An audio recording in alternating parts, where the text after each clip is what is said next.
Berlin is planning a larger car-free area than Manhattan. In 2019, at a bar in Berlin, three friends were having a drink when they started considering a radical idea. What if the middle of the then car-centric city became essentially car-free? Over the next few months, they kept talking about the idea and eventually created a group.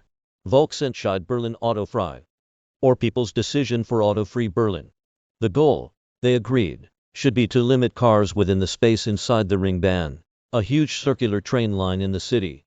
The space is larger than Manhattan, and if the plan can succeed, it would be the largest car-free area in any city in the world. It's already much easier to avoid driving in Berlin than it is even in dense American cities. The trains, for example, run every 5 minutes. I don't even need to know when the next one is coming because I know it's gonna be soon enough. That I don't care. And that makes a huge difference, says Nick Kaestner, an American who moved to Berlin in 2020 from San Francisco and now is part of the Autofrei group. Most bike lanes are an extension of the sidewalk, away from car traffic, so it's also easier to bike. In some cases, people may not be convinced until they see changes happen. Berlin, which was largely destroyed in World War II, was rebuilt with wide, car-friendly streets that look more American than a typical European city.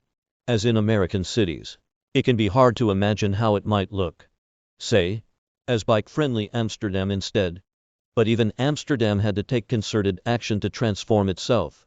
While the Berlin campaign is trying to convince as many people as possible to support the idea now, the goal is not to convince everybody this is going to work before you take the first step. He says, probably what you need to do, and Paris has done this really well, and Barcelona, is to show people through examples what kind of a city you could create, and then to build support that allows you to do it in a more holistic way. Already, some neighborhoods in Berlin are building kiosk blocks, large areas where traffic is limited, and more are planned. But the campaign organizers argue that the reality of climate change means that streets should be redesigned even more quickly.